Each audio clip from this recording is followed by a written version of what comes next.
This is the draft board from the 2001 WNBA draft. The name of the 2001 WNBA Rookie of the Year is on this board, on your screen right now. Do you know who it was? You might guess that it was Lauren Jackson. I mean, she's a Hall of Famer, 3-time MVP, 2-time champion, but no. She had a great rookie year, but she finished second in Rookie of the Year voting in 2001. Okay, well, it had to be Tamika Catchings, right? Champion, Finals MVP, 10-time All-Star. Well, no. She was unable to play in 2001 and went on to win Rookie of the Year the following season in 2002. Okay, well, then it had to be Penny Taylor, right? 3-time champion, 3-time All-Star. No. All of these are great guesses, but they're all wrong. The 2001 WNBA Rookie of the Year was the number 4 overall selection by the Portland Fire, Jackie Stiles.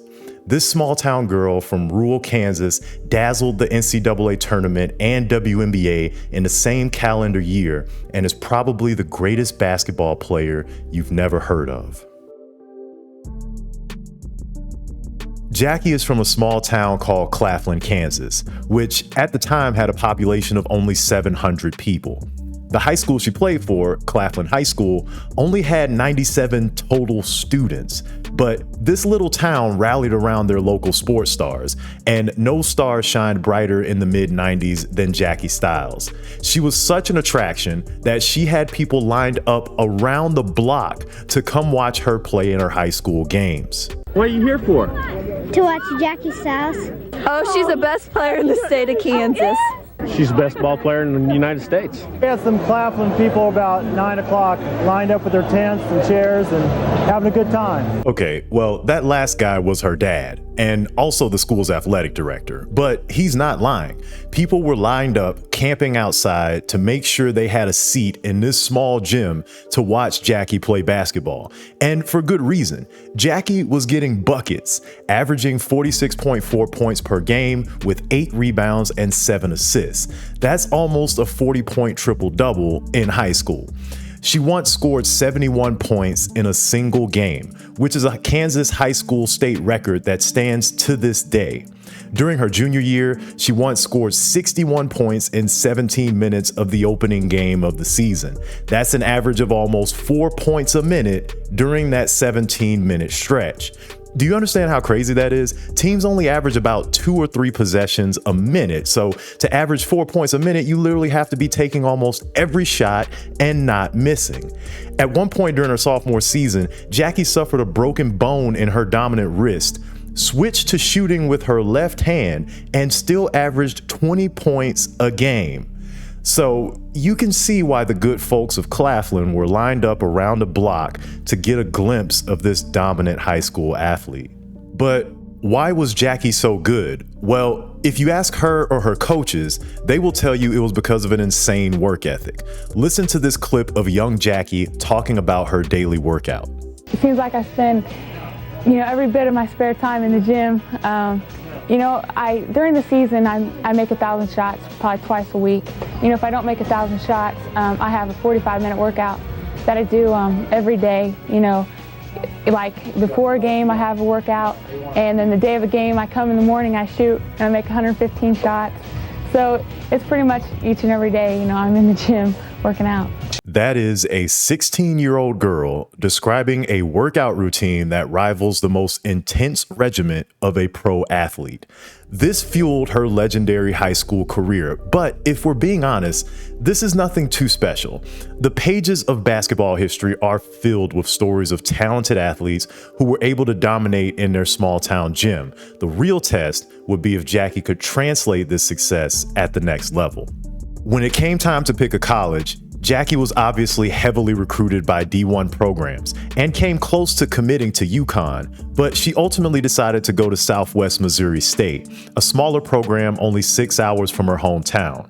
They went to the Final Four in 1992 and had apparently been scouting Jackie since she was in the 5th grade. This scouting work paid off, as Jackie had fans packing the gym in Missouri just like she did in Claflin. In the early 90s, attendance at Missouri State games hovered around 5,000 fans a night. While Jackie was there from 1997 to 2001, the Lady Bears drew an average of around 8,000 fans a night, including 6 sellout crowds packing the 11,000-seat JQH Arena.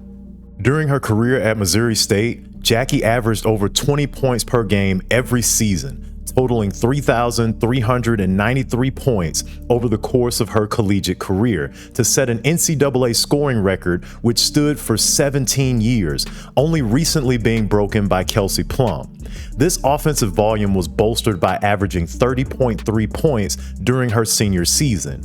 And it was during this senior season that the national basketball world would get a taste of what made Jackie a legend among fans in the Midwest. During the 2001 season, the Lady Bears won the Mississippi Valley Conference Championship and punched their ticket to the NCAA tournament. In the West Regional bracket, they made quick work of Toledo in the first round and won a close second-round game against Rutgers to set up a showdown against the number 1 seeded Duke Blue Devils. On this Duke team was future 2-time WNBA Defensive Player of the Year Elena Beard, who at the time was a freshman averaging 17 points and 4 steals a game. Elena Beard was tasked with defending Jackie Stiles in this game and was trying her best, but Jackie was more experienced and too much for the freshman to handle. Jackie took over in the second half of the game, scoring a total of 41 points to power the Lady Bears to a convincing 8-point win, successfully pulling off the upset of the top seed and advancing to the Elite Eight. Their opponent in the Elite Eight were the Washington Huskies, who were fresh off of pulling an upset of their own over the number 2 seed Oklahoma Sooners. The matchup of Cinderella hopefuls was destined to launch one of them into the Final Four. The Huskies were outclassed in the beginning, with SMS comfortably holding 15-plus point leads throughout the first half. Jackie was having a good shooting night, but was also getting into early foul trouble that was limiting her minutes. With Jackie on the bench, Washington managed to make a run and get the game close in the second half. Despite limited minutes and eventually fouling out of the game, Jackie managed to put up 32 points and help the Lady Bears pull away to get a dominant 104-87 win over Washington to advance to the Final Four for the first time in nearly a decade. In the Final Four, they matched up with Purdue, a dominant squad that won it all just 2 years prior and had reloaded this season with one of the top recruiting classes in the nation. Jackie started off hot, scoring 7 points in the first 3.5 minutes of action, but Purdue quickly locked in on her defensively to limit her production. She finished the game with 22 points, but ultimately it wasn't enough to overcome the powerhouse of Purdue. The game was never really close, and SMS suffered a heartbreaking 81-64 loss. And just like that, their magical ride to the Final Four was over. And so was the collegiate career of Jackie Stiles, who was able to shine brightest on the biggest stage and go out as one of the most prolific scorers in NCAA history. Despite coming up short of a national championship, the spotlight helped raise Jackie's profile as she became a national phenomenon during the tournament. That year, she won the Wade Trophy and the Broderick Cup, 2 awards highlighting the top collegiate women's athletes for the season. Just as she became a must-see attraction in her little high school gym in Claflin, Jackie was must-see TV during March Madness and was poised to become a star in the WNBA. The Portland Fire were just coming off of a 10-22 season in their expansion year and were looking to make a big leap in year 2. Like the rest of the nation, they saw the spark that Jackie provided to Missouri State and wanted her to provide that jolt of energy to the team and fans in Portland. So they used their number 4 overall draft pick to select Jackie, making her dream of becoming a pro athlete a reality. Jackie's rookie year for the Portland Fire was outstanding, leading the team in scoring with 15 points a game, making 53 pointers on the season at a rate of 43.1% from beyond the arc. To put Jackie's rookie year into perspective, this plot compares points per game and true shooting percentage of some outstanding rookie seasons throughout WNBA history. Right here is the 2002 rookie season of 3-time WNBA champion Swin Cash. All the way up here, averaging 17 points a game during her 2004 rookie year, is all-time WNBA points leader Diana Taurasi.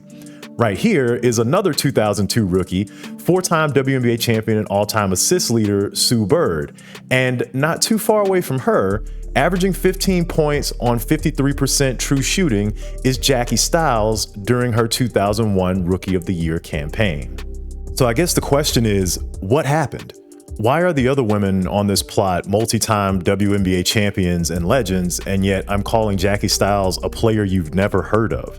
Well, unfortunately, after her rookie year, Jackie suffered numerous injuries, ultimately requiring 13 surgeries over the next few years. She was limited in her playing time in 2002, appearing in only 21 games for Portland, averaging about 18 minutes a night. Despite her limited playing time, the Fire had the best season of their short history, going 16-16 and just missing a playoff spot in the stacked Western Conference. Despite this trend toward success, the team ultimately folded after the 2002 season. Jackie was picked up by the LA Sparks, but unable to ever suit up for them due to rehab from her surgeries. And that was essentially the end of her pro basketball career. Despite the abrupt and disappointing end to her pro career, Jackie's doing just fine these days. She's a professional trainer helping athletes take their game to the next level, and she runs basketball camps for young girls to help them discover the work ethic and love for the game that fueled her own success. Jackie may not have had the long pro career and years of WNBA accomplishments like some of her peers, but her performance in college still stands as one of the best we have ever seen.